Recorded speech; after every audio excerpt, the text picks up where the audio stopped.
திமுக ஆட்சியிலையும் இதே போல குட்கா குட்கா விவகாரத்துல பேரெல்லாம் இருந்ததுன்னு கூட ரகுபதி குற்றச்சாட்டு. அதாவது குட்காவுக்கு இதுக்கு நல்லா புரிஞ்சுக்கங்க. இன்னைக்கு குட்கா தடுத்திருக்காங்களே இந்த அரசாங்கம், நீதிமன்றத்துக்கு போய் கோட்டை விட்டாங்களே, போதைப் பொருள் என்பது நல்லா பார்க்கணும். இன்னைக்கு எதுன்னு வரும், கஞ்சா அதுக்கு அடிமை ஆகிட்டா தீர்ந்து போச்சு. அது மாதிரி இன்னும் பல போதைப் பொருட்கள் நீங்க பாத்தீங்கன்னா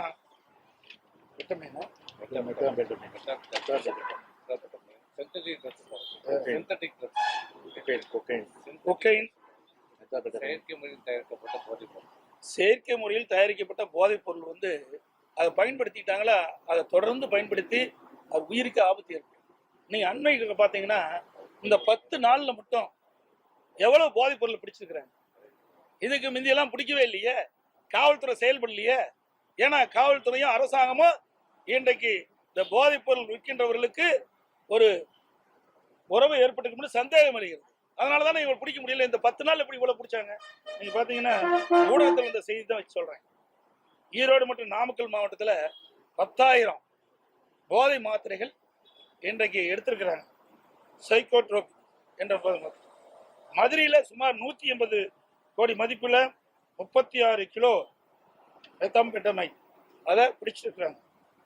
மண்டபம் கடற்கரையில் 108 கோடி மதிப்புள்ள 99 கிலோ ஹாசிஸ் அந்த போதைப் பொருளை பிடிச்சிருக்கிறாங்க. 90 கோடி மதிப்புள்ள 30 கிலோ மெத்தமண்டமைன் அதை பிடிச்சிருக்கிறாங்க. அப்புறம் எங்க கொடுங்கையூர்ல அந்த குப்பையில மொட்டலுமா போதைப் பொருளுங்க கண்டுபிடிச்சிருக்காங்க.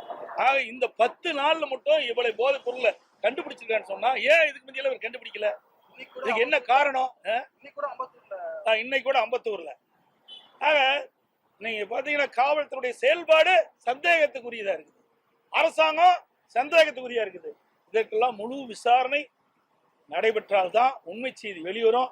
நிச்சயமா யாரெல்லாம் இதற்கு சம்பந்தப்பட்டவர்கள் என்று நாட்டிற்கு நிச்சயம் ஒரு காலத்துல வரத்தான் போது, அப்போது உண்மை நிலைன்னு தெரியும். இல்ல அமைச்சர் ரகுபதி என்ன சொல்றாருன்னா, முதற்கட்ட விசாரணை இருக்கும் பொழுதே என்சிபி டைரக்டர் வந்து டெப்டி டைரக்டர் டைரக்டா பிரஸ் மீட் பண்றாரு. இதுக்கு முன்னாடி இந்த மாதிரியான சம்பவங்கள்லாம் இல்ல, டைரக்டா திமுக வந்து குற்றம் சாட்டுறாங்க. அவர் குற்றம் சாட்டுங்க விசாரணை மீது சந்தேகத்தை ஏற்படுத்துது அப்படின்ற விஷயத்த விசாரணை இல்ல, அவருக்கு கிடைத்த தகவல் தான் சொல்றாரு. அவர் வந்து குற்றவாளியை கண்டுபிடிச்சிருக்காரு. ஏன் இவளுக்கு நடுக்கும்? இதுதானே மடியில கனமில்ல வழியில பயம் இல்லையில, மடியில கணருக்காடி தானே பயம் வந்துட்டுது. இவரெல்லாம் நிரபராதி இருக்கிறாங்களா, ஏதாவது சந்திக்க வேண்டியதானே? ஏன் பயப்படுறாங்க? உங்களுக்கு எதுக்கு இந்த அச்சம் வருது? எதுக்கு இவ்வளவு பதற்றம் வருது? நீங்க தான் ஈடுபடுவீங்களா? ஆக ஒரு குற்றவாளியை கண்டுபிடிச்சிருக்கிறாங்க, அவருக்கு கிடைக்கப்பட்ட தகவலை நாட்டு மக்களுக்கு சொல்லியிருக்காங்க. இதுல என்ன தவறு இருக்குது? பாதகம் செய்பவரை கண்டால் நாம் பயங்கொள்ளலாகாது பாப்பா, மோதி மிதித்து விடு பாப்பா, அவர் முகத்தில் உமிழ்ந்து விடு பாப்பா.